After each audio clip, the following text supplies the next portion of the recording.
Isang magandang umaga sa bawat isa. Welcome po ang bawat isa sa ating praise and worship celebration. And one of the reasons why nagagather po tayo in worship is to obey God's command to gather. Okay? Isa po ito sa commandments ng ating pong Panginoong Jesus that meeting together, no, in prayer, in worship, ay isang napakahalaga po sa buhay ng bawat mga anak niya. So praise the Lord sa presensya ng bawat isa. Welcome po ang bawat isa sa ating pananambahan ngayong umagang ito. We would like to welcome also yung mga kapatiran namin joining us online.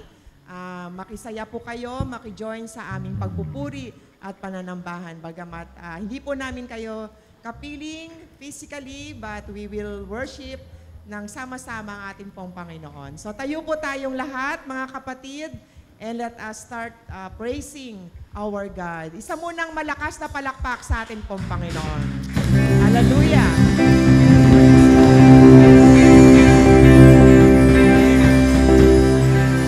Oh, yes, Lord. We praise you, Lord. Hallelujah. Amen.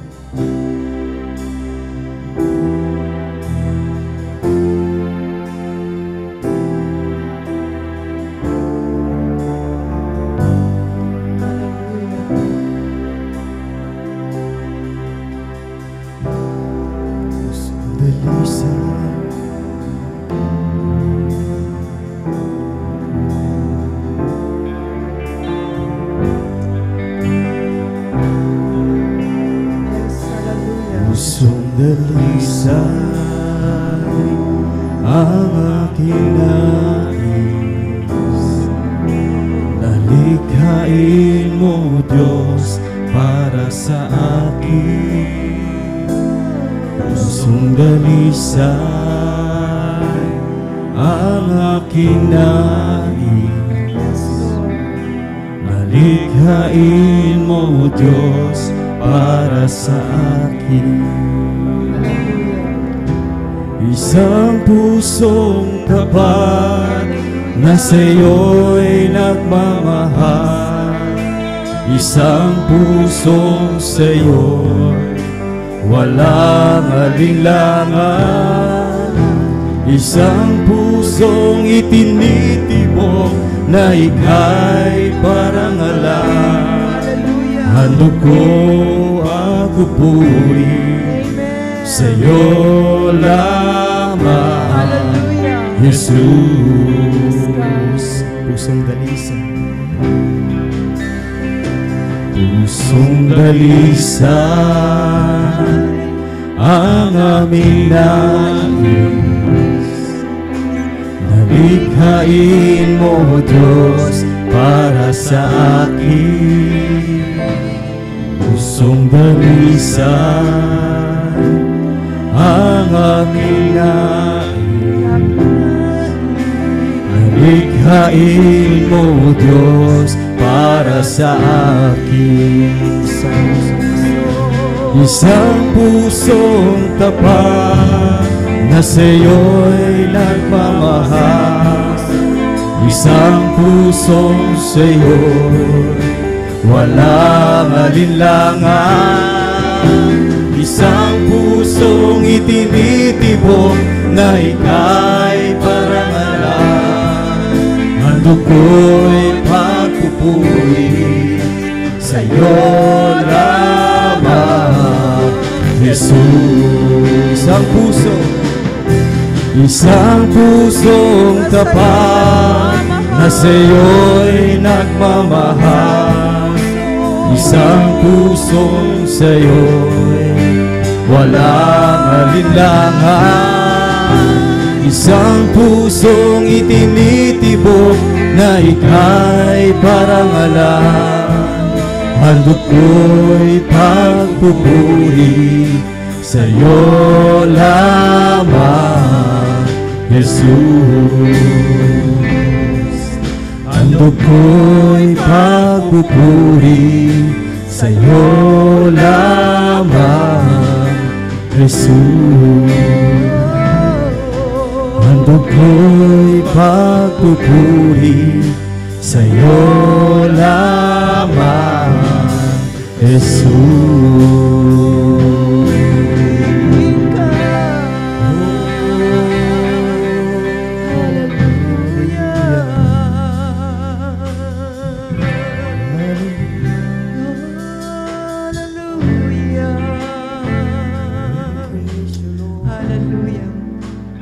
Hallelujah. Panginoon, kami po, O Diyos, ay nagpapasalamat sa kabutihan mo. Muli, O Diyos, narito ang iyong mga anak, Panginoon. Nais namin na ikaw ay parangalan, O Diyos. Nais ka namin papurihan. Nais ka namin sambahin, Panginoon, Lord. Tunay nga, O Diyos, na ikaw ay karapat-dapat, Panginoon, na bigyan ng papuri, Panginoon, sa lahat ng iyong ginawa, O Diyos, sa amin, Panginoon. Jesus, we thank you, Lord, sa kaligtasan, Panginoon, na iyong binigay sa amin. At Ama, maraming pong salamat at binigay niyo ang aming Panginoong Jesus, O Lord, upang kami, O Diyos, ay maligtas, Panginoon, upang makamtan namin, Panginoon, ang kasiyahan, ang kagalakan, Panginoon, na taglay namin ngayong oras na ito, Panginoon. At dahil dyan, O Diyos, ay inihandog po namin ang mga awiting ito, Panginoon. Inahandog muli namin ang aming buhay para sa iyo, Panginoon. Hanggat kami, O Diyos, ay may himig, hanggat mayroong himig, hanggat kami, O Lord, ay mayroong tinig, Panginoon, aawitan ka namin, papupurihan ka namin, at sasambahin ka namin, Panginoon. Lord, ikaw na po, Panginoon, sa iyo namin tinatagubilin ang bawat bahagi ng aming gagawin ngayong oras na ito, Panginoon. Mangusap ka sa amin ngayong umagang ito, Panginoon. Ang kalooban mo lamang, O Diyos, ang siyang mangyayari ngayong oras na ito, ngayong oras na ito. Salamat po, Panginoon. Ito po ang aming dalangin sa tayong pangalan lamang ng aming Panginoong Jesus. Amen and amen. Hallelujah. Amen. Amen. Excited na ba tayo para papurihan ng Panginoon? Amen. Tunay nga na napakabuti ng Diyos. Napakabuti ng Diyos. Amen. Hallelujah. Bago ko po awitan ng Panginoon, ipadama muna natin sa ating mga kapatid na matagal na rin nating nakikita sa buong linggo na pinatunayan ng Panginoon na siya ay nanatiling tapat sa ating mga buhay. Amen. So, batiin muna natin ang ating mga kapatid ngayong umaga, no? Umikot tayo, kamayan, ngitian, at syempre, i-invite natin, i-encourage natin sila. Magpuri sa Panginoon. Hallelujah! Thank you, Lord!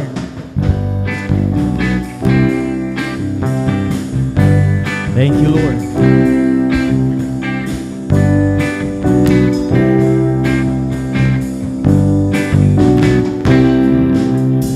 Mahal na mahal kita, Panginoon. Yes, Lord. Mahal na mahal kita, Panginoon. Kailan may di kita ipagpapalit, pagkat sa piling mo'y langit. Mahal na mahal kita, Panginoon. Mahal na mahal.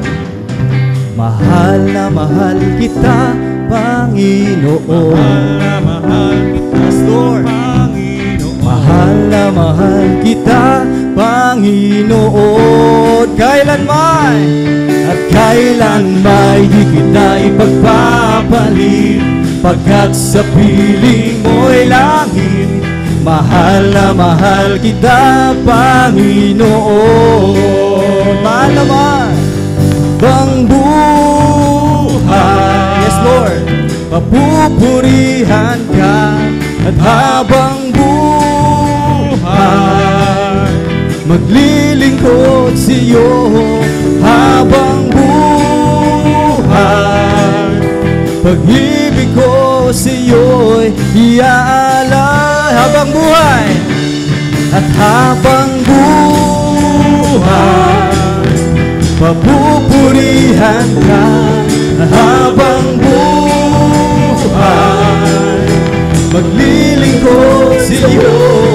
Habang buhay pag-ibig ko sa'yo'y iaalay. Mahal na mahal. Mahal na mahal. Yes, Lord.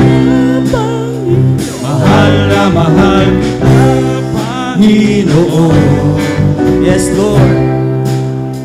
Mahal na mahal kita, Panginoon. Hallelujah. Mahal na mahal kita, Panginoon. Mahal na mahal. Mahal na mahal kita, Panginoon. Yes, Lord. Mahal na mahal kita, Panginoon. Yes, Lord. Tunay nga.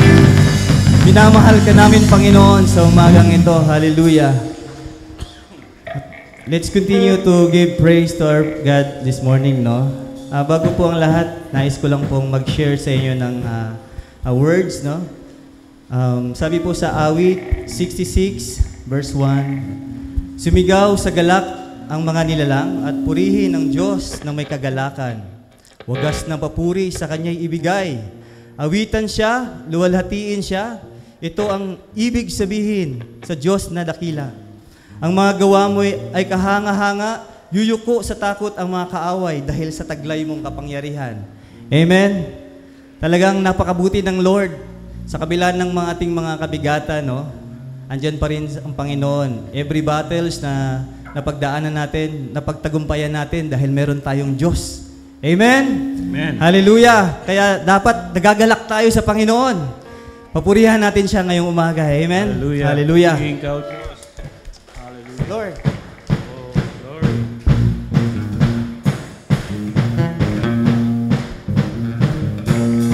Hallelujah!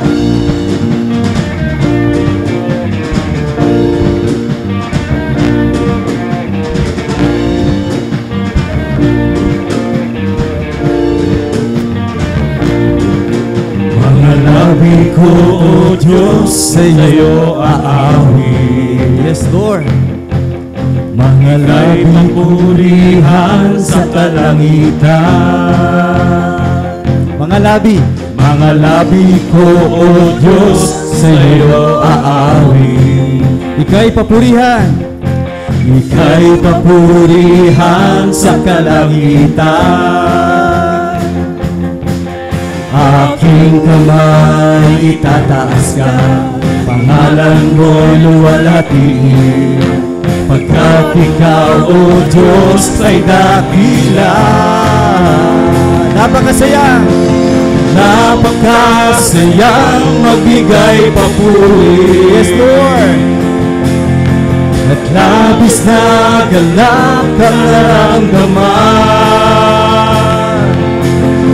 At pupurihin ka sa bawat tutugan. At pupurihin ka sa bawat galak. Itataas ang ngalan mo magpakailanman. Hallelujah. Lord. Sa taglay mong lakas, O Diyos, purihin ka. Sisigaw sa buong mundo, labis mong gawan. Puso ko ay tuwang-tuwa, kasiyahan ay umaapaw. Katapatan mo, Diyos, ay dakila. Napakasaya. At napakasayang magbigay papuri. Yes, Lord. At labis na galak na nararamdaman. At pupurihin ka sa bawat tutugan. At pupurihin ka sa bawat galak. Itataas ang ngalan mo magpakailanman. Yes, Lord. At napakasayang magbigay papuri. Yes, Lord. At labis na galak na nararamdaman. At pupurihin ka sa bawat tutugan. Pupurihin ka sa bawat galak.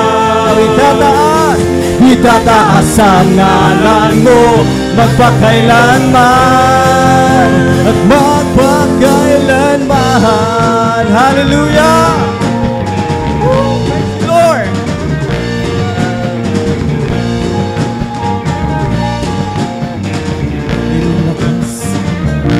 Yes, Lord. Sa taglay mong lakas, O Diyos, sa iyong ka.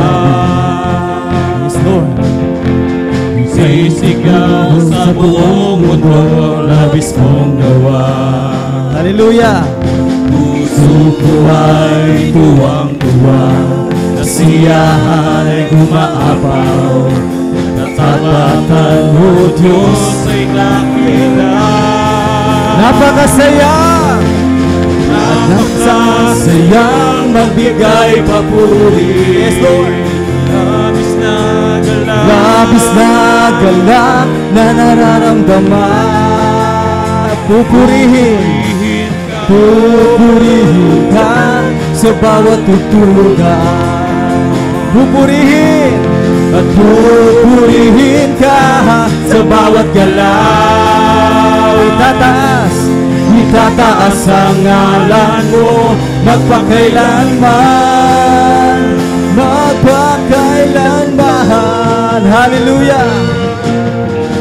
Oh, magpakailanman, Panginoon.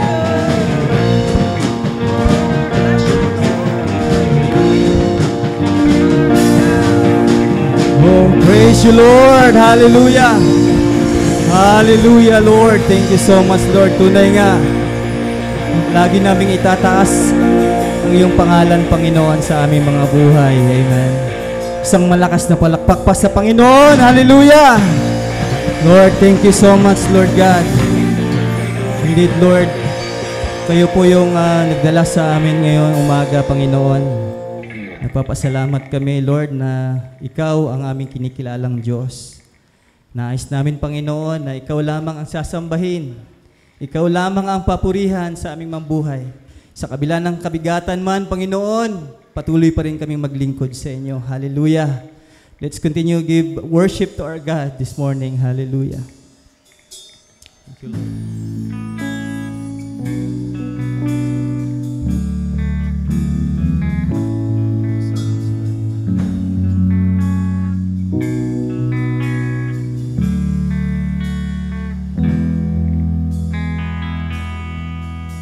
Nais kong ika'y maranasan, pagkilos kilos mo'y mo'y aking aking inaasam, pagkat sa'yo ko lang natagpuan ang tunay na kagalakan. Nais kong ika'y maranasan, tibok ng puso ko'y ikaw lamang, kaya't ngayon, bukas at kailanman, pagsamba ko'y iaalay. Nais kong ika'y maranasan, pagkilos mo'y aking inaasam, pagkat ngayon, bukas at kailanman, pagsamba ko'y iaalay. Walang hanggang kitang pupurihin, walang hanggang sasambahin. Buong laman ng puso kong ito ay mamalagi sa'yo. Walang hanggang kitang pupurihin, walang hanggang sasambahin. Buong laman ng puso kong ito ay mamalagi sa'yo. Muli, abitan natin, nais kong maranasan. Nais kong Yes, Lord. maranasan, pagkilos mo'y aking inaasam, pagkat sa'yo ko lang natagpuan ang tunay na kagalakan. Oh, nais kong maranasan. Nais kong ika'y maranasan, tibok ng puso ko'y ikaw lamang, kaya't ngayon, bukas, kailanman, Pagsamba ko'y aalay.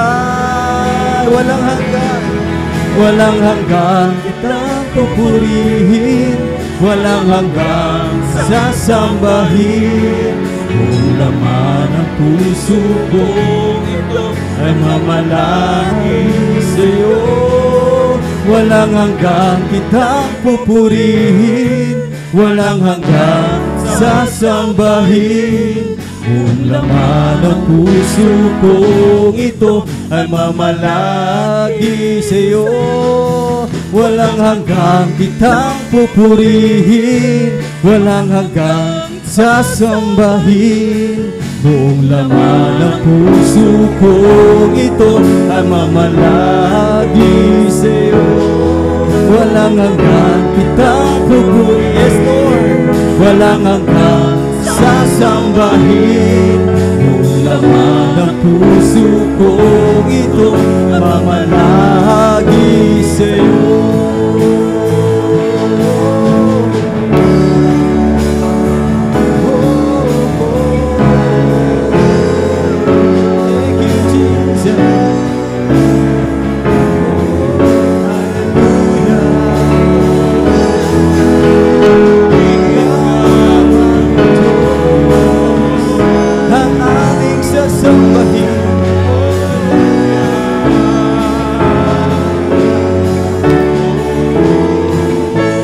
Walang hanggan, walang hanggan kitang pupurihin. Yes, Lord.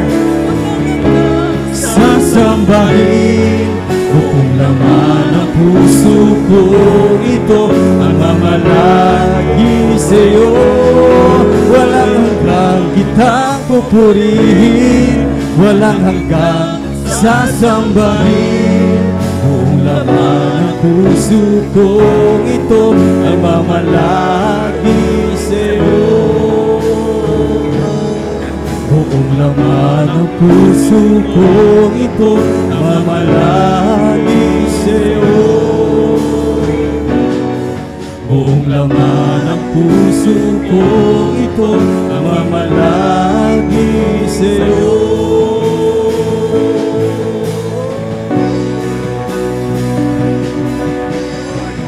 Panginoon, itataas kita. Hallelujah. Itataas kita. Itataas kita. Sa buhay ko, yes Lord, sa puso ko, sinasamba kita. Hallelujah! Sinasamba kita, Panginoon. Sinasamba kita. Sinasamba kita. Sa buhay ko, sa buhay ko, sa puso ko, samba kita. Minamahal kita, Panginoon. Minamahal. Yes, Lord. We love you, Lord. Minamahal kita. Sa buhay ko, sa buhay ko, sa puso ko, minamahal kita. Muli po, awita, itataas kita, Panginoon. Hallelujah. Itataas kita. Sa buhay ko, sa puso ko, itataas kita. Panginoon, itataas kita. Awitan natin ng Panginoon. Itataas kita. Yes, Lord, sa buhay namin. Sa buhay ko, sa puso ko, sa puso ko, itataas kita. Itataas kita.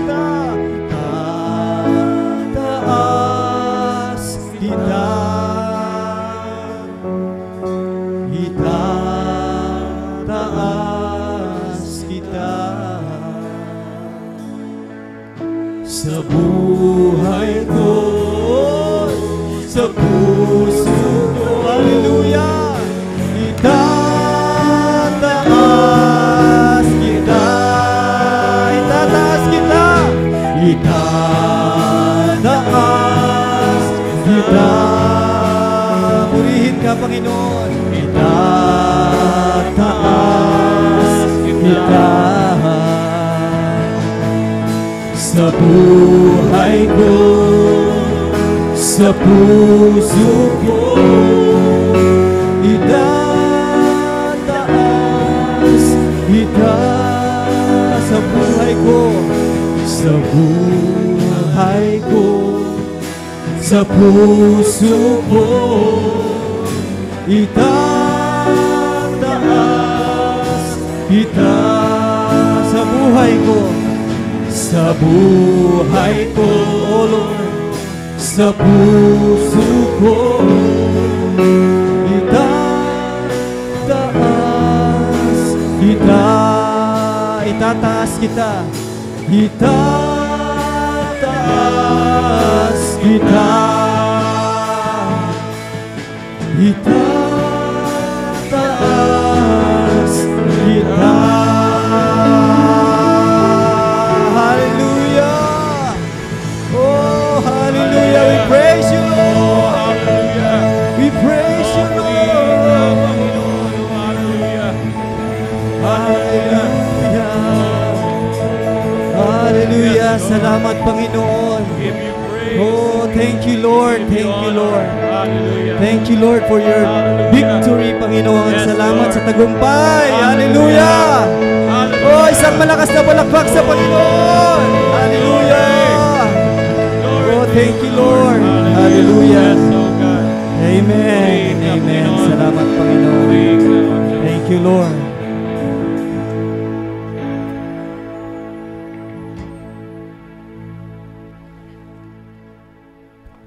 Praise the Lord. Magandang umaga. Pwede na po tayong makaupo. Salamat po sa ating worship team na nag-inspire sa atin para i-worship ang Panginoon. Magandang umaga po muli sa bawat isa. Pinagpala po ba tayo ng Diyos? Mabuti po ba ang Diyos sa buhay natin? Praise the Lord. Lagi pong mabuti ang Diyos sa buhay natin. Araw-araw po yun, walang palya. No? Napakabuti ng Diyos. Kasi kung hindi po naging mabuti ang Diyos, wala po tayo dito. Amen po ba? At isa po sa pinaka-tama at magandang desisyon na ginawa niyo po sa araw na ito ay yung pagpunta po dito sa simbahan. No? Palakpakan po natin ang ating mga sarili. No? Salamat sa Panginoon at kayo nagtagumpay. Hindi kayo nagpatinag at nagpadala sa mga problema, no, natin. So, praise the Lord. Sa umaga pong ito ay nais kong ibahagi ang salita po ng Panginoon. Kung meron po kayong mga Biblia, makibukas po kayo sa akin. Sa aklat po ng Judges. Judges chapter 6, verse 11 to 23. Babasahin ko po ito, sundan nyo na lamang ako. Judges chapter 6, verse 11 to 23. Sabi po dito, the angel of the Lord came and sat down under the oak in Ophrah that belonged to Joash the Avisrite, where his son Gideon was threshing wheat in the winepress to keep it from the Midianite. When the angel of the Lord appeared to Gideon, he said, "The Lord is with you, mighty warrior." "But sir," Gideon replied, "if the Lord is with us, why has all this happened to us? Where are all his wonders that our fathers told us about when they said, 'Did not the Lord bring us up out of Egypt?' But now the Lord has abandoned us and put us into the hand of Midian." So the Lord turned to him and said, "Go in the strength you have, and save Israel out of Midian's hand. Am I not sending you?" But Lord, Gideon asked, "How can I save Israel? My clan is the weakest in Manasseh, and I am the least in my family." The Lord answered, "I will be with you, and you will strike down all the Midianites together." Gideon replied, "If now I have found favor in your eyes, give me the sign that it is really you talking to me. Please do not go away until I came back and bring my offering and set it before you. And the Lord said, I will wait until you return. So Gideon went in, prepared a young goat, and from an ephah of flour, he made bread without yeast, putting the meat in the basket, it's brought in a pot. He brought them out and offered them to him under the oak. So the angel of God said to him, take the meat and the unleavened bread, place them on this rock, and pour out the broth. And Gideon did so. With the tip of the staff that was in his hands, the angel of the Lord touched the meat and the unleavened bread. Fire flared from the rock, consuming the meat and the bread. And the angel of the Lord disappeared. So when Gideon realized that it was the angel of the Lord, he exclaimed, Sovereign Lord, I have seen the angel of the Lord face to face. But the Lord said to him, peace, do not be afraid, you are not going to die. Pagpalain po ang pagbabasa ng salita po ng Panginoon. Saglit po tayong yumuko at ay panalangin po natin ang salita ng Lord. Dakilang Diyos, kami po'y lumalapit sa iyong presensya sa umagang ito, Panginoon. Amin pong ninanais, Lord, ang pagkilos ng banal mong Espiritu Santo sa umagang ito, O Diyos. Lord, manahan ka sa aming kalagitnaan. Speak your word to each one of us, O God.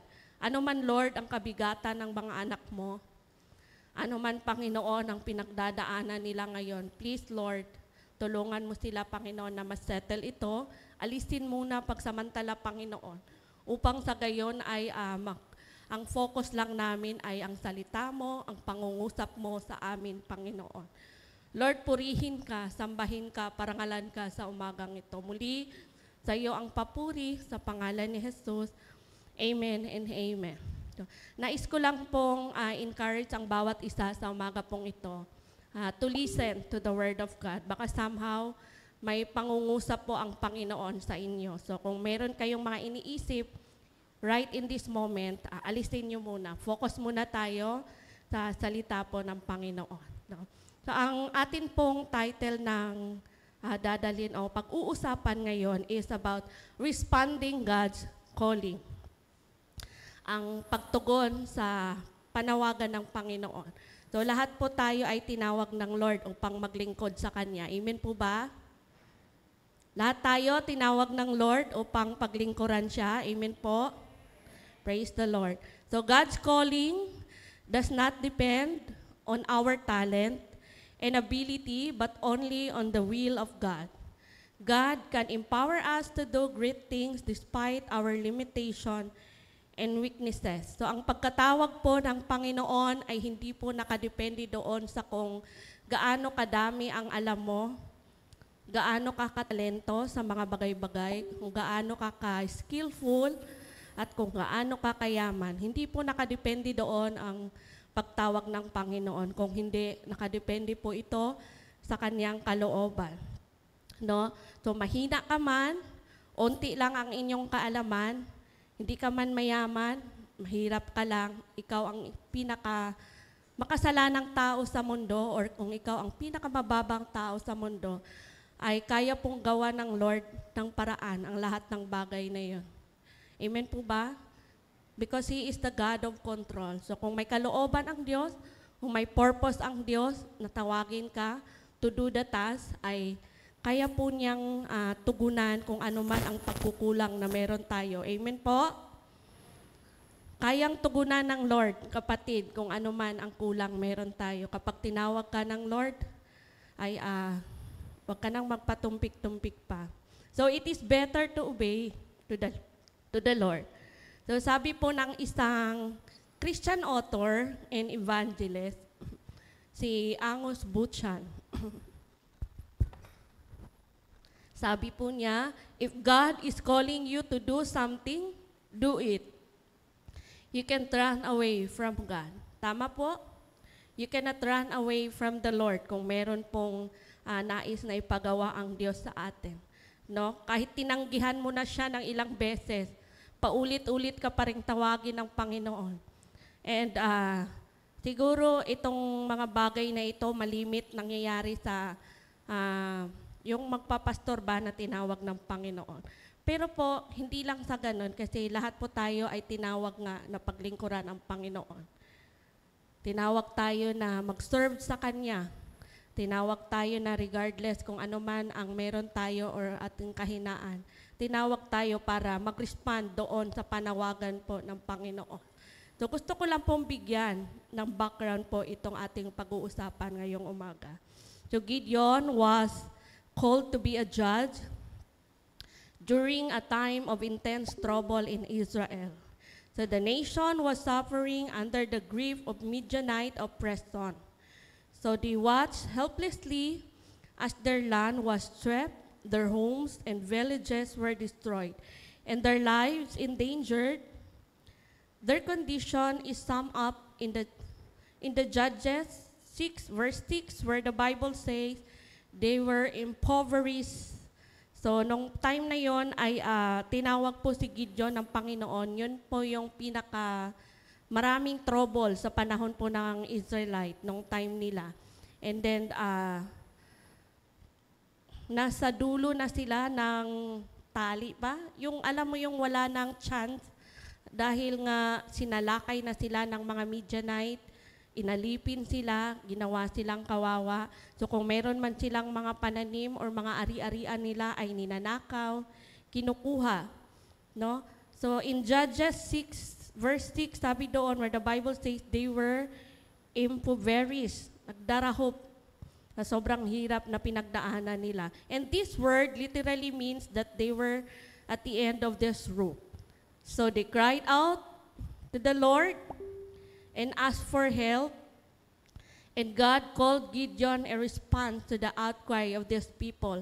So dahil nga sa sobrang hirap na dinanas ng mga Israelite, bumalik po sila sa Panginoon, tumawag po sila sa Panginoon, humingi po sila ng tulong sa Panginoon na, Lord, tulungan mo kami. Kasi hindi na namin kaya itong paghihirap kasi sinakop nga sila. And then, that's the time that the Lord called Gideon. So para po sa karagdagang kaalaman, si Gideon po ay the youngest son of Joash, and siya din po ang ika-13th judges ng Israel. And sabi binanggit kanina, yung lahi niya po kay Manase ay pinakamababang lahi. And siya din yun sa family niya, ang pinakamababa din siya, pinaka-least in the family. So, 7 years Midianite ruthlessly oppressed Israel. So 7 years na nakaranas po ng kahirapan ang buong Israelite nung time ni Gideon. So kaya tinawag siya ng Lord in response to the calling na tulungan niya ang kanyang mga kalahi. So kung kayo po ba ay tinawag ng Panginoon, kayo po ba ay magre-respond sa God? Parang ang hirap mag-response, no? Lalo na pag may pinapagawa ang Lord sa atin. So balikan ko po yung history doon sa binasa natin kanina. Kinausap po si Gideon ng isang angel ng Lord habang po siya ay nagigiik. Yun ang term na tawag doon, nagigiik. Yung parang machine po siya ng isang trigo na naghihiwalay, yung binubukod yung mga trigo. So, habang yun ang ginagawa niya ay nagpakita po ang anghel ng Diyos sa kanya. At yun po yung time na si Gideon po ay nagtanong kung totoo po ba na tinawag siya ng Lord. No?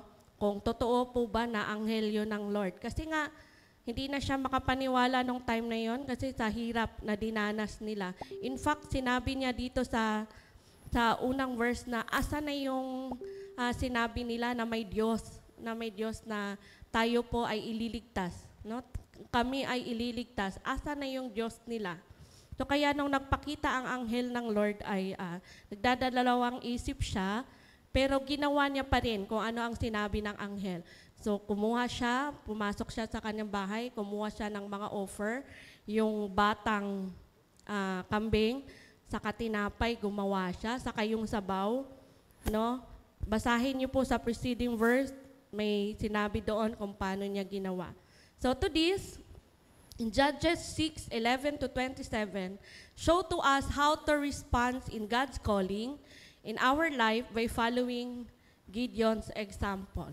So sabi ko nga kanina, tayong lahat ay tinawag ng Diyos para paglingkuran siya. So ano ba ang gagawin natin? Through the examples of Gideon. Una, God's calling sets no qualification. Wala pong kwalifikasyon ang pagtawag ng Panginoon. Referring to the calling, wala po. No, kahit na the call of Gideon, sahin ko lang po ito, the call of Gideon show us that God does not call us because we are qualified.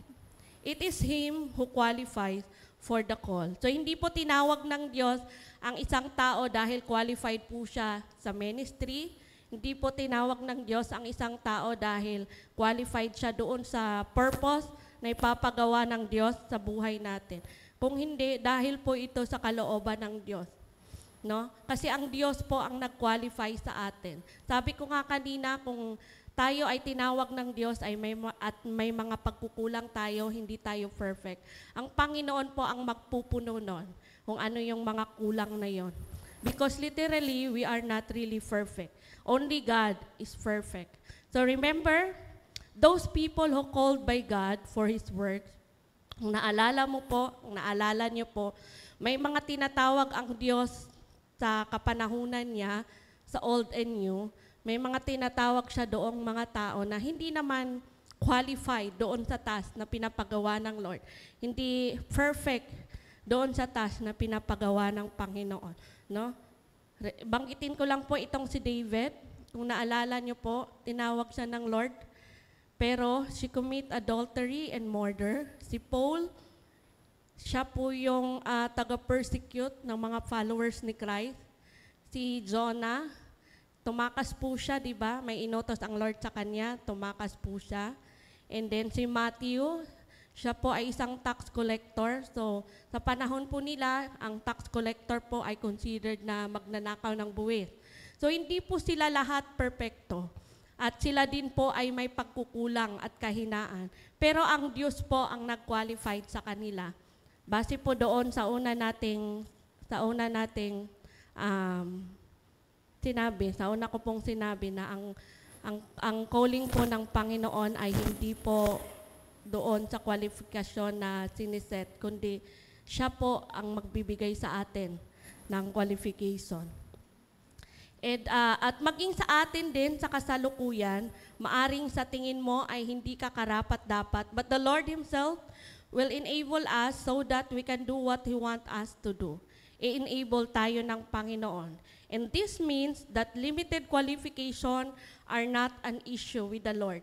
Hindi po issue sa Panginoon yung limitado lang ang kaalaman mo, hindi ka mayaman, hindi ka maganda, hindi ka marunong kumanta, at kung ano pa man na kakulangan mo, no, hindi po tinitingnan ng Lord ang mga bagay na iyon. So God called Gideon despite his limitation. So like many others, not because of his expertise or exceptional talents, but because he was chosen by God. Dahil tinawag siya ng Panginoon. Siguro magugulat kayo na may mga leaders tayo, kahit sa politics, kahit sa trabaho natin, o kahit saan, o kahit sa church, magugulat tayo na bakit ba siya andyan sa posisyon na yan? Parang hindi naman siya qualified. So alam niyo po, God called them kasi qualifies po sila ng Panginoon. Kahit na madami silang kulang, ang Panginoon po lagi ang nagpupuno sa mga kulang na yon sa buhay nila. And then, dito po sa preceding verse, dahil nga sa pagkatawag ni Gideon ay nagkaroon po siya, dinemonstrate doon yung kanyang pagkatakot, yung doubt, at yung kanyang pag-aalinlangan kung susundin niya ba yung pagkatawag ng Panginoon. And that is why he constantly tested God by asking Him to perform a sign. No? Nagsabi siya, kung totoo ka talaga, magbigay ka ng sign kung ako ba talaga ang tinawag ng Lord. Sabi sa verse 13, basahin ko na po, but Sir, Gideon replied, if the Lord is with us, verse 15. Sabi ni Gideon doon, but Lord, Gideon asked, how can I save Israel? So tinanong niya, Lord, paano ko ba i-save yung buong Israel na ang lahi ko po ay pinaka-weak, pinaka-mahina, pinakamababa. So tinanong niya ang Panginoon. So hindi po siya nagdadalawang isip. So tinest niya po ang Panginoon kung totoo ba na tinatawag siya ng Panginoon. So maybe some of us might question the Lord, na Lord, why me? As if we are asking clarity to the Lord, na Lord, ako ba talaga? Ako ba talaga dito, Lord, na inutusan mo na gagawin to? Kasi minsan po may mga confirmation ang Panginoon at minsan may revelation ang Panginoon na dapat gawin mo tong ganito. No, yung mga utos ng Lord. Sino po ang nakaranas na dito na may pinapagawa si Lord sa inyo? Wala pa? Wala pang pinapagawa si Lord? Magsabing amen kung may mga pinapagawa na si Lord sa inyo. Ay, wala. Wala pang inutos si Lord. Wala pa siyang mga revelation and confirmation sa atin. So, praise the Lord. So, minsan po, tinatanong natin sa buhay natin na, Lord, bakit ba tinawag mo ko dito? So, Lord, bakit ba kailangan kong gawin to? Bakit ba, Lord, kailangan kong maging mabuti? Kasi ang purpose natin is paglingkuran in response to the calling of the Lord, na paglingkuran ang Panginoon. Lord, bakit ko ba kailangan magpatawad? Lord, bakit ko ba kailangan magbigay? Bakit ba, Lord, kailangan kong magmahal? Bakit ba, Lord, kailangan kong tumanggap ng mga tao na hindi naman dapat tanggapin? Because we are called to His purpose, na paglingkuran ang Panginoon. Hindi lang sa pagpapastor, kundi maging sa ating ordinaryong buhay. Tinawag tayo ng Panginoon na maging mabuti. Tinawag tayo ng Panginoon na pangalagaan ang ating sambahayan. Do kung ang ating sambahayan po ay hindi healthy, paano ka pa makapaglingkod sa Panginoon? Kaya wala pong kwalifikasyon, pero ang Diyos po ang nagpupuno kung ano man ang kulang na meron tayo. So hindi lang sa pagpapastor, sabi ko nga kanina, ang pagkatawag ng Panginoon. So God calls you to become the person He created you to be and to the things He designed you to be. So ang Panginoon po ay tinawag tayo dahil doon sa gusto niya na maging sino ka at doon sa mga bagay na dinesign niya para sa iyo. No, hindi po sa sarili nating kaalaman, sa sarili nating lakas, kundi sa Panginoon po. So minsan po tinanong ko din si Lord nung mga panahon na ako po ay nalilito, nung mga panahon that I was doubting, nung mga panahon na ang dami kong alinlangan because I saw myself na hindi ako qualified doon sa pagkatawag ng Panginoon. So, ang daming kulang. Pero ang Panginoon po lagi ang nagpupuno doon. No, sino ba namang mag-akala na isang batang puslit na palakad-lakad lang doon sa amin ay tawagin ng Lord. So, iba-iba po tayo ng pagkatawag ng Panginoon. Siguro, yung iba ay tinawag na maging mabuting ama. Yung iba ay tinawag na maging mabuting leader. Kung anong asosasyon meron ka. Tapos yung iba, tinawag sa ministry. Kung kayo po ay may ministry, panghawakan nyo na po yun. Gawin nyo na po as if yun na po yung pinakahuling buhay nyo. Gawin nyo po yun para sa Panginoon, hindi para sa tao. Kasi sa huli, may reward po yung mga nagpapatuloy. Yung nagpapatuloy hanggang sa dulo. No? Salamat po sa Panginoon kasi po may purpose po siya sa buhay ng bawat isa. So in response to the calling ng Panginoon, number 2, letter B, inferior background is not a hindrance to fulfill God's calling. Hindi po magiging hindrance kung ang past mo ay hindi maganda, kung hindi kompleto ang family mo, kung hindi maayos yung testimony ng pamilya mo, pwede mo namang ibahin. Umpisahan mo sa sarili mo para ikaw ay maging witness. Huwag mo pong isipin yung pagiging inferior kasi hindi yan magiging dahilan doon sa pagkatawag natin sa Panginoon. No, Gideon's family was inferior among the tribe of Manasseh, and Gideon was the inferior members of the family. But the Lord sees Gideon's heart. Nakikita niya po yung puso ni Gideon, yung servant's heart, yung willingness spirit. Nakikita po ng Lord yon. kahit na pinakamababa siya. Kasi nga, nung panahon nila ay, dahil nga sinakop sila, ay inutusan ni Lord si Gideon na makipaggera. No, labanan ang Midianite. Kaya sa umpisa pa lang, ang pagkatawag ng Panginoon kay Gideon ay lagi niyang kwini-question. Kwini-question ni Gideon kung karapat-dapat ba siya, kung kaya niya ba, o kung hindi ba nagkakamali ang Lord sa pagkatawag sa kanya, bakit siya pa sa dinami-dami. Pero sabi ko nga kanina, kung ano man ang mga pagkukulang meron tayo, ang Diyos po lagi ang nagpupuno. No? So in verse 13, sabi dito, if the Lord is with us, why has all this happened to us? Were all His wonders our father told us about when they said, did not the Lord bring us up out of Egypt, but now the Lord has abandoned us. Ito po yung time na tinanong ni Gideon na yung kinausap siya ng anghel, yung nagkaroon po siya ng doubt, tinanong niya na asan ba talaga ang Diyos?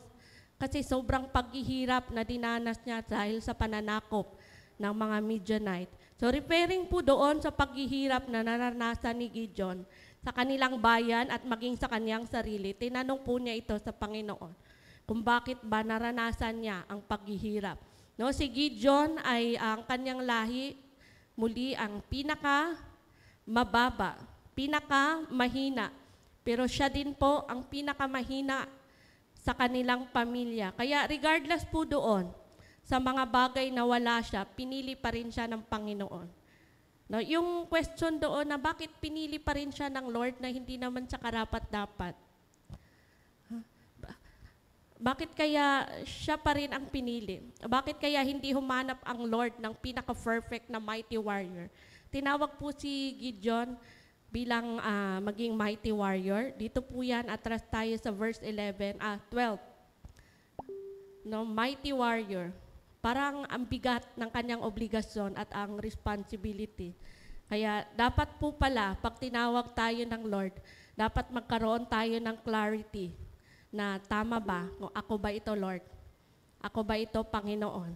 No, kasi pag hindi po natin mapagtagumpayan, hindi po natin matutupad ang utos ng Panginoon, hindi po natin magawa ng tama. Kasi lagi kang may alinlangan sa puso mo, lagi kang nagda-doubt, lagi kang may mga pag-aalala, at lagi kang may takot, imbis na magpatuloy, lagi ka pong may takot.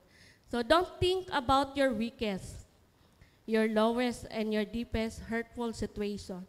Remember the Lord your God. Do not be afraid if you know exactly the purpose of the Lord in your life. You must go on and work hard for the glory of God. Amen po ba? Wag po nating kahit di po tayo dapat mag-alinlangan kahit po sa ating pinakamahina, sa kahinaan, sa ating pinaka-weak, sa atin pong mga past na masakit. Wag po nating isipin yan pag tayo po ay tinawag ng Lord, magpatuloy po tayo na paglingkuran ang Panginoon. Tandaan po natin, in response to God's calling, we are called na paglingkuran siya. We are called to be the light of the world and the salt of the earth. Kung hindi tayo tinawag ng Panginoon, ano kaya ang itsura ng sanlibutan natin? Kung ikaw ay hindi pa magiging ilaw at hindi magiging asin doon sa iyong tahanan o sa lipunan, ano kaya ang mangyayari sa mundo? Siguro ang dilim at ang gulo. At kung lalo na, kung hindi tayo mag-respond ng pagkatawag po ng Panginoon sa atin. So, wag po nating kalimutan na ang pagkatawag po ng Panginoon ay hindi po siya nag-set ng qualification. Kung hindi, lagi po siyang nagpupuno sa kung ano ang merong kulang ka. Handaan po natin, lalo na sa mga leaders, sa mga may ministry, sa mga nanay, tatay, maging sa ating lahat. Baka meron tayong mga task na nakaatang sa atin. At inisip nyo po sa sarili nyo na parang hindi naman ako qualified dito sa mga bagay na to. Huwag po nating isipin yon. Lagi pong may purpose ang Diyos kung bakit ka nilagay dyan sa lugar na yan. And gusto ng Panginoon na mamuhay ka, na dinisenyo niya, kasi ang nais lang naman ng Lord is pagpalain tayo na lahat at maging anak niya at sundin ang lahat ng kanyang kalooban. And number 2, on how to respond on God's calling to the life of Gideon is that God's confirmation matters before doing God's mission. Gideon's pure heart restrained him not to be tempted, to rush and grab the opportunity to alleviate his position by discerning. So he asked for confirmation if God really chose him to deliver the Israelite from the hands of the Midianite. Mababasa niyo po ito sa verse 17 and then to the preceding verse.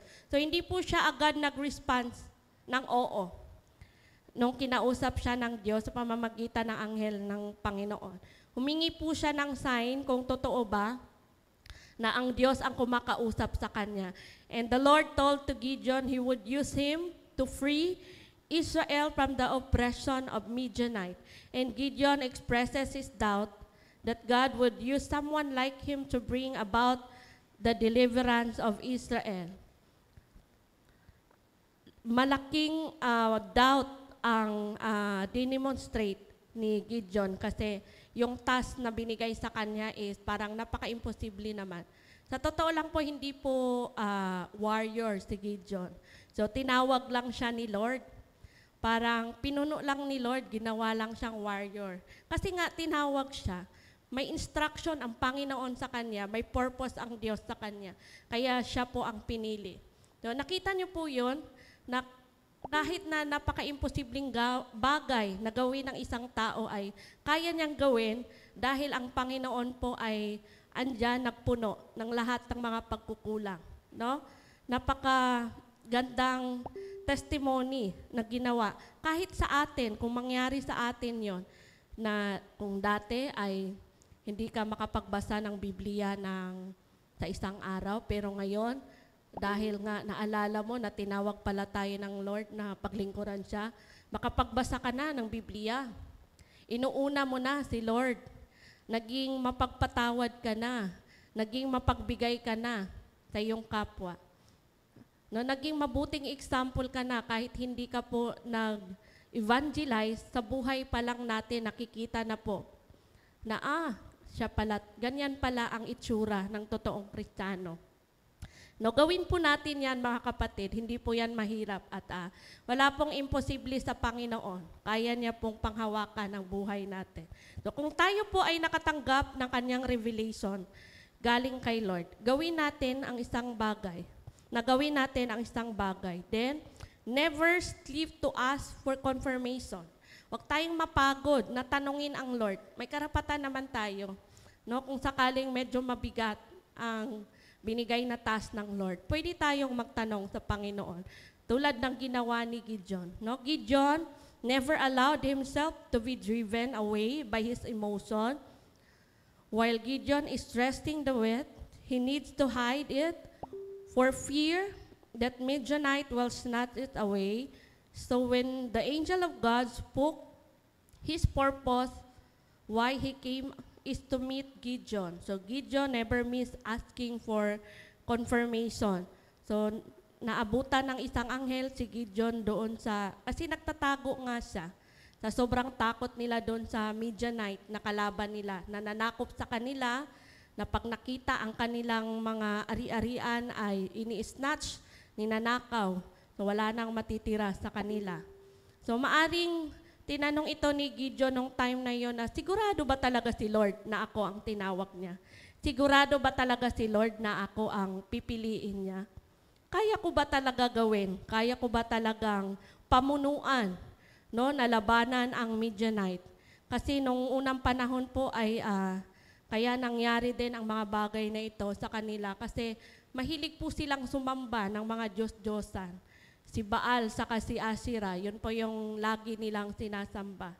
So ang lahi din po ni Gideon ay nagsamba ng Diyos-Diyosan. Kaya isa din siguro yon sa mga bagay na tinanong niya kay Lord kung siya ba talaga ay tinawag ng Panginoon. No? So tayo din po siguro sa mga struggles natin sa buhay, inaalaw ng Lord yon kasi para gawin tayong maging matatak, tinitest tayo ng Panginoon.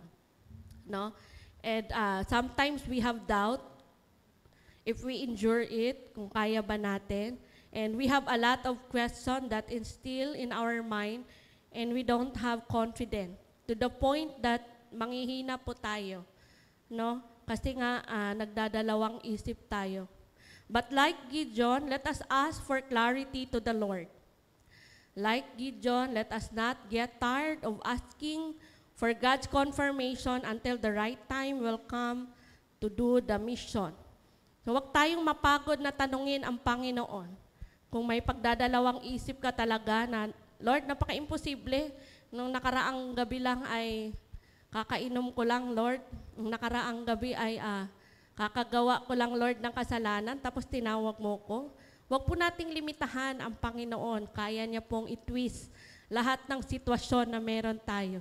Lahat po ng mga bagay ay wala pong imposible sa Panginoon. Lahat po kaya niyang gawin na posible. So in order for us to do the mission, let us also wait on God's instruction. Ating pakinggan kung may instruction ba ang Panginoon. So after Gideon received the confirmation, he did not rush to go and destroy the enemy. He waited for God and waited for His instruction. Hindi po siya nagmamadali. Pinakinggan niya kung ano yung instruction, kung ano yung ipapagawa ng Panginoon sa kanya. So after the confirmation, Gideon wait on God's instruction. Hindi po siya basta-basta na lang sumugod, sumalakay, no, para sundin yung ano yung inutos ng Panginoon. Pinakinggan niya muna at sinunod niya ang utos ng Panginoon. If we read verse 22 to 27, mababasa natin doon na inutusan ng Lord si Gideon. Nawasakin yung altar ng kanyang tatay kasi nga, nung nabanggit ko kanina, is nagsamba po sila kay Baal at kay Asherah, no? And it might cause a lot of chaos if he doesn't listen and wait upon the instruction of the Lord. So kung hindi po siya nakinig, kasi nga gigibain niya muna yung altar ng kanyang tatay at may ipapalit ang Lord doon. So sometimes, rushing into something will destroy us. But if we learn to wait on the Lord, surely we will succeed our mission. Let's wait for the Lord kasi meron po siyang instruction sa atin. At kung tayo po ay wala namang natanggap na confirmation, wala namang natanggap na revelation galing kay Lord, baka hindi yon. Hindi yon, kapatid, kasi ang totoong pagkatawag ng Panginoon, lagi po yang may confirmation. No, sometimes, gagamitin ng Panginoon kahit hindi mga Kristiyano. Gagamitin niya po para iparanas din sa atin na, totoo pala si Lord. Bakit siya ang inutusan ni Lord? Sometimes may mangyayari po na gano'n. Kaya po, wag nating limitahan ang Panginoon in response to His calling to us, na mag-serve sa Kanya, to be His servant, at ay palaganap ang Kanyang banal na salita para po marami ang makaligtas. Siguro, umpisahan natin sa ating tahanan, kung may mga kasama pa tayo na hindi kilala si Lord. Atin pong bigkasin kung gaano po kabuti ang Diyos. No, yun po naman ang mission natin . Tulad ni Gideon, meron pong task na nakaatang sa Kanya. Tayo din po, meron ding task na inaatang ang Lord sa atin, sa ating balikat. Minsan, nabibigatan po tayo, and minsan po ay hindi natin kaya. So, lagi ko pong binanggit, lagi ko pong binabalik-balik, na kung anuman ang pagkukulang meron tayo, ay ang Panginoon po ang magpupuno. No, kasi ang Panginoon po ay hindi po siya nag-set ng qualification pag tinawag niya tayo, because meron po siyang purpose sa atin. And for us, to confirm that confirmation, wag po tayong mapagod na magtanong sa Panginoon. And kung narinig niyo na po ang sagot ng Panginoon, then that's the time na tugunan na natin, sundin na natin kung ano yung utos ng Panginoon. No? Maaring ang task na ito ay sobrang mabigat. Maaring ang papagawa ng Panginoon sa iyo ay hindi mo pa nagawa dati. Meron kang comfort zone, and kung lalabas ka po doon, dahil nga inutusan ka ng Lord, ay posibleng gawin mo din po yun. Kasi ang Panginoon po ay hindi po tumatawag doon sa mga tao na wala naman siyang purpose. So let us be reminded that all of us has a purpose sa harapan po ng Panginoon. Meron po tayong task and we should respond to His calling. Huwag po natin kalimutan na ang Diyos na ating pinaglingkuran po ay Diyos na buhay. So remember po, nung panahon ni Gideon ay hindi po basta-basta ang kanyang mga kalaban. Madaming Midianite. Kung basahin niyo pa po sa preceding chapters and verses. And my focus on this is His calling. Kung paano po siya sumagot sa Panginoon. Kung paano po siya nag-aalinlangan, kung paano po siya nagdadalawang isip, kung paano po siya natakot. Imagine mo naman, ikaw yung pinakamababa sa lahi niyo. May maniniwala kaya sa'yo? Sa atin din kayang kapanahunan, tinawag kang maging leader. May makikinig kaya sa'yo. Minsan, maki-question niyo po yan. Pero po, wag niyo pong limitahan ang kapangyarihan ng Panginoon. Lagi pong may kasagutan ang lahat ng bagay. Kasi ang Lord po ay hindi po siya maliit na Diyos na ating pinaglingkuran. So in my conclusion, though God's calling need talents and ability, it's not prerequisite if God is with you because God can empower us to do great things despite our limitation and displayed weaknesses. So responding to His calling was great attitude that one who believe in Him should do. So lahat po ng mga anak ng Diyos ay dapat mag-respond sa calling ng Panginoon sa Kanya. Kung hindi man sa pagbabahagi ng Kanyang salita, kung hindi man sa pagpapastor, kung hindi po kahit sa maging mabuting tao ka na lang sa lipunan. Magandang bagay po yun na umpisahan natin sa ating mga sarili. Na wag po nating limitahan ang Panginoon. No? Marami pong pwedeng gawin ang Panginoon sa ating buhay. So kung feel nyo po ay hindi ka karapat-dapat, kung feel nyo po ay marami kang kulang, lagi pong nagpupuno ang Panginoon. Let us be serious. Let us focus kung ano po ang instruction ng Panginoon. And the Lord will confirm. Baka ngayong umaga, may mga confirmation ang Lord sa'yo na to do the task. May mga revelation ang Lord sa'yo nung matagal na. Kaso lang hindi mo pa ginawa. No, sabi ko nga, kahit na ilang beses kang tumanggi sa Panginoon, kahit na ilang beses mo pang tatalikuran ang Panginoon, basta tinawag ka ng Panginoon, lagi po yang nasa puso mo. At parang, alam mo yun, dala-dala mo siya sa tagal na ng panahon dahil nga hindi ka nag-respond at hindi naging maayos ang buhay mo dahil hindi mo sinunod ang Panginoon. Masyado mo lang minamaliit. No, kahit ako po, walang exempted. Minsan, masyado nating minamaliit ang kakayanan ng Panginoon. Pero ang Diyos po, kung meron po siyang purpose, gagawa po siya ng paraan para po matupad kung ano yung nais na ipagawa niya sa atin. Para matupad yung task na nais na ipagawa ng Lord sa atin. So let us remember, let us hold on to the Lord. He sets no qualification. Kahit mahina ka, kahit hindi ka matalino, kahit wala kang alam, lagi pong may kaparaanan ang Diyos. And running away ay hindi po siya magandang ugali. At alam nyo at alam ko rin kung ano ang consequences if you run away to the Lord. Marami pong consequences yon pag tayo po ay hindi tumugon sa panawagan ng Panginoon. Tayo po tayong lahat. Natawagan ko po ang worship team para umawit sa atin. At nare-request ko po ang kongregasyon na ipikit natin ang ating mga mata. Huwag tayong maguluhan, huwag tayong maano sa focus natin sa Panginoon. Mag-focus tayo sa Kanya. And let us make this song, yung huling kinanta kanina. Let us make this song a prayer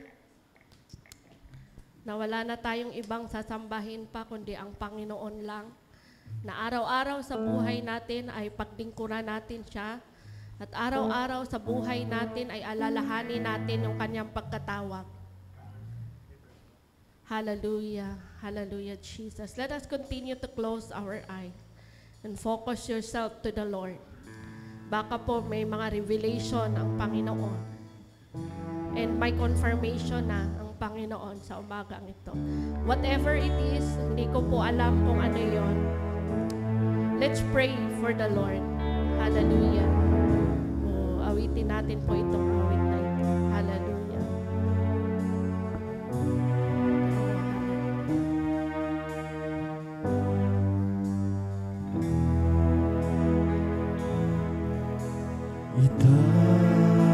Itataas kita. Yes, Lord. Hallelujah. Itataas kita.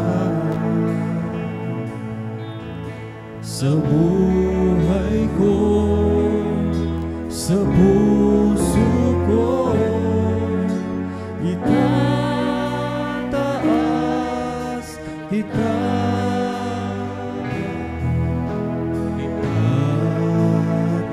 Itataas kita. Yes, Yes, Lord. itataas Tuloy ka namin itataas, kita. Panginoon. Hallelujah. Sa buhay ko, sa puso ko, itataas kita. Let us raise our hands to the Lord. Kita. Itaas po natin ating mga kamay sa Panginoon at purihin natin siya. Oh, hallelujah. Hallelujah. Sa buhay ko, Yes, Lord. sa Hallelujah. puso ko, Purihin. itataas kita. Hallelujah. Minamahal. Minamahal kita. Minamahal kita. Sa buhay ko, sa puso ko, minamahal kita. Sinasamba kita, Panginoon. Sinasamba kita. Yes, Lord. Hallelujah. Sinasamba kita. Sa buhay ko, sa puso ko, sinasamba kita.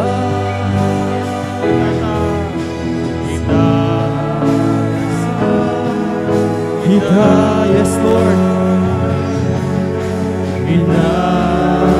Minamahal kita.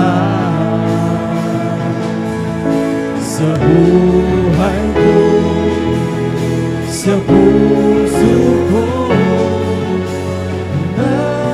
minamahal Sa buhay ko. sa buhay ko, sa puso ko,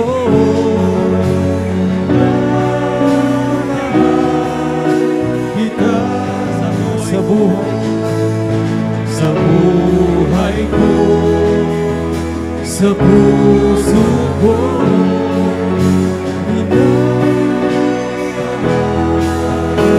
kita. Yes, Lord. Hallelujah. Hallelujah. Hallelujah, Jesus. Lord, hallelujah. Hallelujah, Jesus. Panginoon, muli tataas ka namin sa aming buhay. Lord, tulungan mo ang bawat isa, Panginoon. Magpadala ka, Lord, ng mga revelation and confirmation, Lord. In response to their calling, Lord, na paglingkuran ka, unahin ka, at yung mga bagay na pinapagawa mo, Panginoon, sa bawat isa. Lord, tulungan mo kami, Panginoon. Hindi kami perfecto, O Diyos, pero perfect ka para sa amin, Panginoon. Kung may pagkukulang man kami, O Diyos, Ikaw lagi ang nagpupuno, Panginoon. Lord, ano man, Lord, ang mga hadlang para tugunan o mag-respond sa panawagan mo. Kung ito man, Panginoon, ay nakakasira sa amin, O Diyos. Lord, tanggalin mo ito, Panginoon. Alisin mo, O Diyos, lahat ng mga balakid in the mighty name of Jesus. Upang sa gayon, Panginoon, ay mapaglingkuran ka namin ng buong katapatan, ng aming buong lakas, O Diyos. Lord, salamat sa paalala mo, sa pamamagitan ng salita mo sa umagang ito, Panginoon. Nawa, manahan ito sa buhay ng bawat isa na narito, Panginoon. Lord, alam kong mahirap, pero walang imposible sa Panginoon. Walang imposible sa iyo, O Diyos. Salamat, Lord, sa mga reminders mo. Salamat, Lord, sa mga pagpapala mo, Panginoon. Salamat, Lord, sa mga confirmation mo in your revelation, Panginoon. And Lord, tulungan mo kami na maging tapat na gawin yung part namin, Panginoon, bilang mga anak mo, O Diyos. Salamat, Lord, sa iyong kabutihan. Muli, sa iyo ang mataas na papuri at karangalan sa pangalan ni Jesus. Amen and amen. Hallelujah. Palakpakan po natin ang Diyos. Praise the Lord. Pwede na po tayong makaupo.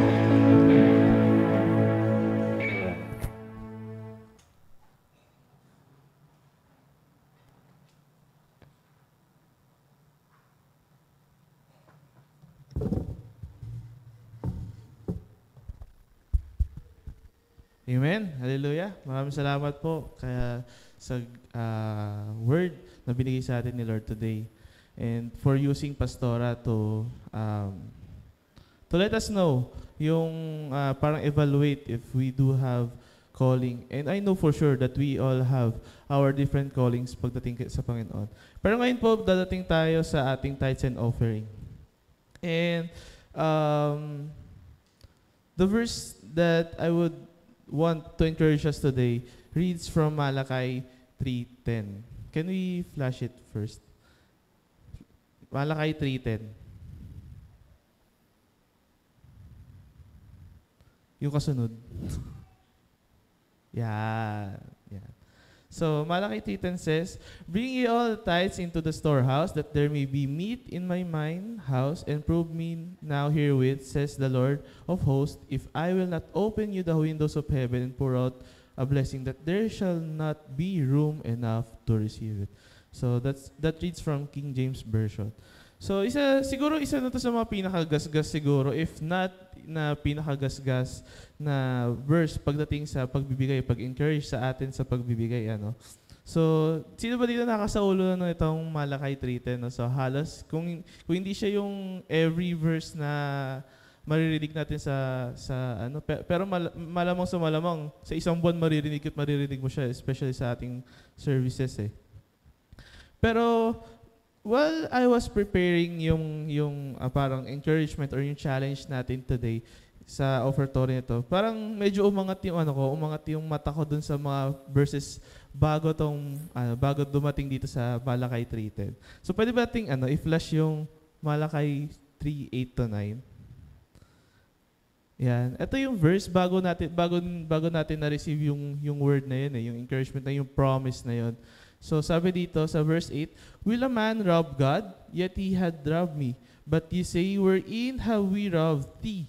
In tithes and offerings. You are cursed with a curse, for you have robbed me, even this whole nation." So medyo dark pala yung medyo dark pala yung verses bago sinabi sa atin ni Lord yon. But practically speaking, can we really rob God? Pwede ba talaga natin siyang nakawan? I mean, pag sinabi mo kasing nakawan, you take something out of that person or things, di ba? Parang mababawasan yung ninanakawan mo kapag ninakawan mo siya. Tama ba? And practically speaking, kaya ba natin nakawan si Lord? Parang everything, lahat ng nandito sa buong mundo, di ba? Ginawa ni Lord, kinreate niya lahat ng bagay. So, yung pagbibigay ba ng kakarampot na part ng sweldo ko, ng baon ko, yung parang ikakahirap ba ni Lord yon, di ba? Malaking kabawasan ba kay Lord yung malimutan ko lang or hindi ko lang mabigay kasi may pangangailangan ako, Kuya Mark, kasi yung bills namin, Kuya Mark, kasi nagkasakit si ganito, Kuya Mark, di ba? how can a 10% of our produce even make a difference from God already owns, di ba? But God says here that we are still robbing Him through our tithes and offerings. That we are cursed because of robbing God. And di ba kasunod nun, sabi dito sa first portion ng Malakay 3:10, pag pinlash natin ulit, Malakay 3:10, nagsimula yung Malakay 3:10 sa sinabi ni Lord na, test me on this. So, the question really is that, are we robbing God when we do not give our tithes and offering, or are we robbing ourselves? No? Kasi we rob ourselves when God says here, sinabi niya, test me on this, hindi naman tayo tinetest, hindi naman sinasabi ng Lord na itest niyo ako eh. Di ba parang, once na nagbigay tayo kay Lord, sure yun eh. Di ba? Once na nag-obey tayo kay Lord, sure yun eh. Once na sumunod tayo sa sinasabi sa atin ng Lord, sure yun. Na i-bless niya tayo. Yung favor niya, yung promises niya for us will happen. But what really God says sa atin dito is to testingin mo yung sarili mo. I am actually testing you. Kung kaya mong isurrender, kung kaya mong bitawan yung mga pinanghawakan mo, yung challenge mo, yung burden mo, di ba? Kung kaya mong bitawan yun para ma-receive mo yung actual fullness of life that I have in store for you. Di ba? Kasi the very moment na we obey on Him, His words and His commandments, His blessings, favor, and riches in abundance will overflow. We are robbing ourselves the life that is full of blessings that God has prepared for us, God has designed for us. Because we hesitate and struggle on the small portions of our life. On the small portion that God says, give it back to me. Diba? Again, we cannot really rob God financially. But, kasi sa sobrang yaman ni Lord, pag magmay-ari niya na lahat. But what God really wants is to see our hearts. To see yung kagustuhan natin na ma-honor and ma-recognize siya. Na maalala natin siya na even though we have halos everything, parang He provides us everything that we need, kailanganin pa rin natin si Lord. That we recognize that na wala lahat ng bagay na meron tayo kundi dahil kay Lord, kundi dahil sa favor and blessings niya. That He wants to see our hearts, not forget Him. Even though binless niya tayo ng sobra-sobra sa buhay natin, yung breakthroughs are coming in our lives. So today, the challenge for us is to have the change in our mindset. That we have to let go of the things that holding us back from the overflowing life that God has called us to. And if we continue on the chapter Malakay 3, yung mga second verses, 11 and 12, di ba? Tinuloy ni Lord yung promise dun eh. Pwede ba nating i-flash? Pero basahin ko na lang din. Sabi dito, Malakay 3:11 to 12, I will prevent pests from devouring your crops, and vines in your fields will not drop for their fruit before it is ripe, says the God Almighty. Then all nations will call you blessed, for yours will be a delightful land, says the Lord Almighty. Diba sinabi doon eh, pinramis ni Lord na hindi niya lang i-open yung floodgates of heaven and pour out so much blessings that we will not have to store it, but He will also prevent the pest from devouring up crops. May protection doon. Yung blessings natin may protection. Yung blessings natin hindi lang para sa atin, di ba? Yung blessings will even go to the nations. Hindi lang ikaw yung nabe-bless, pero yung pamilya mo, yung mga tao nakapaligid sa'yo nabe-bless dahil nagiging obedient tayo kay Lord. So right now po, as we prepare our tithes and offerings, let us also prepare our hearts in our giving. So let us stand po and let us pray. Yung basket po sa gitna would be special offering po for our UFM project, yung kubo po ni Kuya. So again, tuloy-tuloy pa rin po ito. Yung project po nito is a project para magkaroon po tayo ng fund for the urgent needs ng mga pastors like education, family needs, health, calamity and accident. So, ito po yung special project po na ating mga katatayan to care po para alagaan po natin yung mga kapastoran po natin. So, ready na po yung ating mga tithes and offering? So, let us pray. Father God, we thank you for today, for this another opportunity, Lord, to honor you with our finances. Lord, we know for sure, Lord, that all of these things comes from you, O God. And without you, Lord, we are nothing. We will have nothing, Jesus. And Lord, help us, Lord, to have that heart. To have that heart, Lord, na nabitawan po itong mga small portions, Lord, na hinihingi niyo po sa amin. To be obedient into your word, Lord. And let us, Lord, have that heart that worships you, Lord, in all aspects of our life, even in our financials, oh God. Lord, I pray that you would bless each and every hands, Lord, na magbibigay sa inyo ngayong araw, Lord. Bless each and every heart, Lord, hands na magiging obedient sa inyo for today na to, Lord. And I pray, Lord, that you will open up your floodgates of heaven, that you would pour out your blessings so much, Lord, that we will not have room for it, Lord. And Lord, may you bless each and every one right here, right now, Lord, sa kanilang pagbibigay.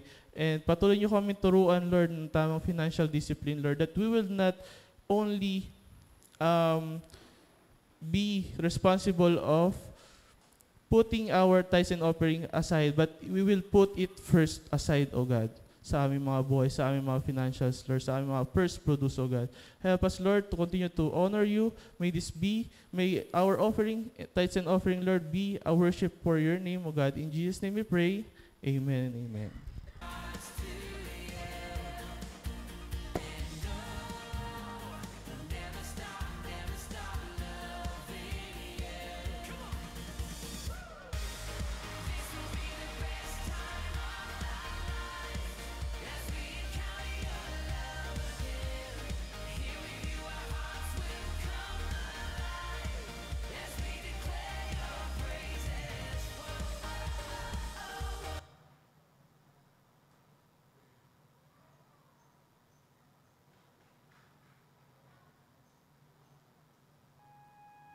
This upcoming week, let's embrace the joy of being in God's presence and stay committed to our daily church activities. Don't forget to save the date for next Sunday worship at CCFGC, starting promptly at 9 a.m. It's a wonderful chance for the entire family to come together, wake up early, and dress in their best attire. Let's gather together for worship, prayer, and receiving God's Word. If you are unable to attend the face-to-face worship service due to work or other commitments, you can still be a part of the service by tuning in to the live stream on the CCFGC Facebook page. This way, you can join in the worship and stay connected with the church community even from a distance. If you miss our on-site or online service, join our video premiere at 6 in the evening. Open your Facebook account and search for the CCFGC Facebook page, making it easy for you to catch up for our worship service. We want to pray with you in agreement and celebrate your victories. Join us for our midweek service on Wednesday at 7 p.m. in the sanctuary, where we will come together as a community for corporate praying. This gathering reflects the unity and devotion to prayer that we see in Acts chapter 2, verse 42, where the early church gathered to pray together. Share your prayer request with our CCFGC Family GC beforehand to support and uplift one another in prayer. We also invite those available on Saturday to join us for Dawn Watch Prayer at 5 a.m. Let's gather and witness the captivating sunrise while uniting in prayer, expressing our gratitude and awe for the wonders of the world around us. It's a special opportunity to appreciate and connect with the splendor of God's creation. Jesus loves the children, and so do we. Bring your kids with you and let them join our Sunday school class located on the ground floor. Our class offers an exciting and interactive lessons that includes engaging arts and crafts activities. It's a wonderful opportunity for them to learn, have fun, and grow in their faith. Our dedicated Sunday school workers are excited to meet them. Calling all the teenagers out there, the CCFY squad is here to support you. Join us every Thursday for our online fellowship by Discord. It's a fantastic chance to connect with peers who share your beliefs and grow closer to God. Approach our friendly squad leaders for more info. And don't miss out on this opportunity to join the CCFY squad. Every third Sunday of the month, we have the face-to-face fellowship for UFM, the gentlemen of our congregation, UFW, the lovely ladies here at CCFGC, and SKC, the little light bearers of our community. Stay a bit longer after the service and find inspiration in the discussion designed for UFM, UFW, and SKC respectively. And of course, we will not let the young ones be left behind. CCFY Fellowship is scheduled every fourth Sunday of the month. That's all for this week. Stay connected in all our activities. Let us all go wider this year. Have a great week and God bless us all.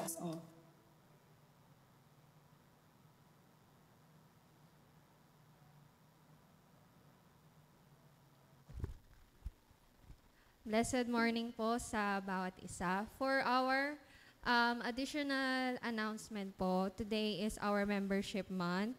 And lahat po na hindi pa po nakakapag-sign sa ating membership forms, you may approach po our ushers na kung nakapag-decide na po kayo maging part ng ating Cavite City Foursquare family. So kahit na hindi pa po kayo baptized, you may still fill up the membership form and the church will schedule a water baptism para po sa inyo po. And to all Foursquare Youth FY, meron po tayong fellowship after the service. So stay na lang din po kayo. And of course, later, meron din pong the Foursquare Youth Joint Fellowship. Dove FY goes to Jesus Cares, FGC Bacoor, Cavite. So sa mga magjo-join din po dito na Foursquare Youth, stay na lang din po after the service and lunch will be provided. And we would like to extend our prayers and sympathy po to Echegoyen and Mojica families. Ating kapatiran po na si Sister Tita Echegoyen is now with the Lord. And Sister Tita Echegoyen's wake is at Robledo Funeral Homes. So funeral services and interment schedule will be announced soon po.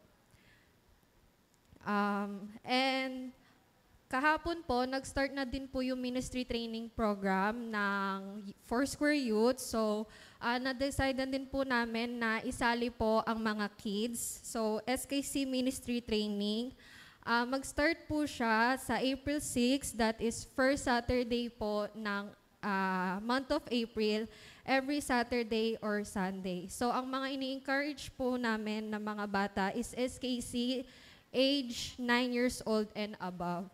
So syempre po gusto po namin i-encourage lahat ng kids na mag-join sa ministry. Pero as much as gusto po namin i-accommodate lahat ng SKC members, nilimit lang po naming mga mentors na ganitong age, since ito po yung age na tingin namin na may understanding or kaya pong maintindihan ng mga bata ang importance ng ministry and commitment and serving the Lord. So meron pong registration sa baba sa mga gusto pong mag-join na mga kids. And for those interested, pwede po kayo lumapit sa akin. And orientation po with the parents before po mag-start nung training will be on March 31, this Sunday na po.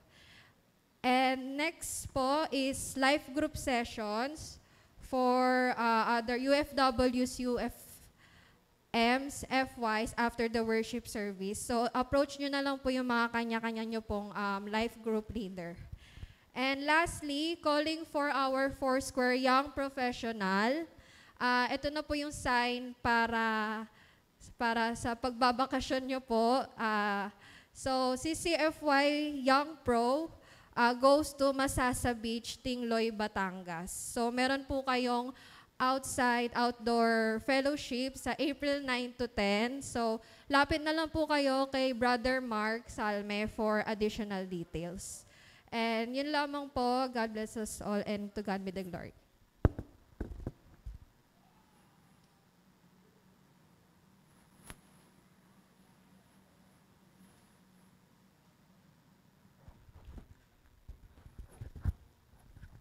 Ayan.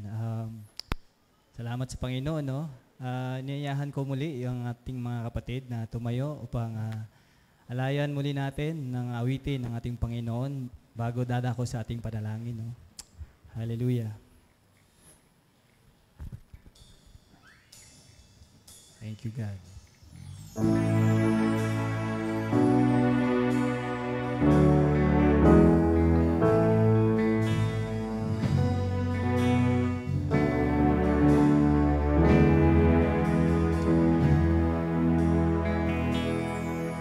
Nais kong ika'y maranasan, kilos mo sa aking naisan. Ulang at abuan, tunay na kagalakan. Nais kong ika'y maranasan, tibok ng puso ko, ikaw lamang. Ngayon, bukas, kailanman, pagsamba ko'y aalan. Walang hanggang kitang pupurihin, walang hanggang sasambahin. Buong laman ng puso kong ito ay mamalagi sa'yo. Walang hanggang kitang pupurihin, walang hanggang sasambahin. Buong laman ng puso kong ito ay mamalagi sa'yo. Walang hanggang kitang pupurihin, walang hanggang sasambahin. Buong laman ng puso kong ito ay mamalagi sa'yo.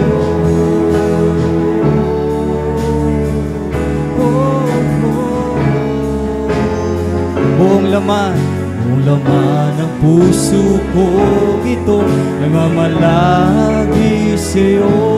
Buong laman ng puso ko ito ay mamalagi sa'yo.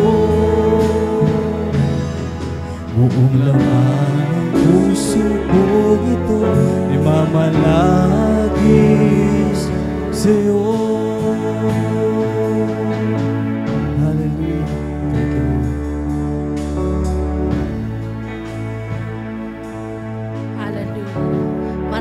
Maraming salamat, O Diyos, muli sa umagang ito, Panginoon. Salamat, Lord, sa banal mong salita. Salamat, Panginoon, sa pag-iingat mo sa lahat ng mga anak mo na narito, Panginoon. Salamat, O Diyos, sa iyong presensya. Salamat, O Diyos, sa pagkilos mo sa buhay namin sa umagang ito, Panginoon. Lord, dalangin ko, Panginoon, ang pag-iingat mo sa lahat ng mga anak mo, O Diyos, sa isa na namang linggo na aming tatahakin, Panginoon. Lord, gabayan mo ang bawat isa sa lahat ng kanilang gagawin. Tulungan mo sila, O Diyos. I-provide mo lahat ng mga pangangailangan nila, financially, emotionally, physically, at higit sa lahat, Lord, spiritually, Panginoon. Salamat, Lord, sa pag-iingat mo sa kanila sa trabaho, sa pag-iingat mo sa kanila, Lord, sa pag-aaral, sa pag-iingat mo sa kanila sa kanilang pagnenegosyo, Panginoon, at maging sa kanilang tahanan.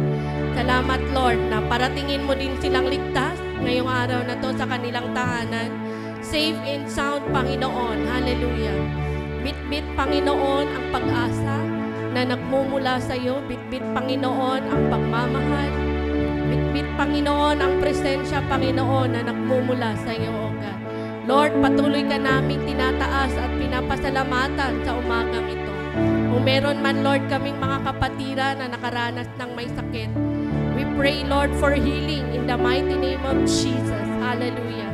Lord, you are our great healer noon, ngayon, at magpakailanman, O God.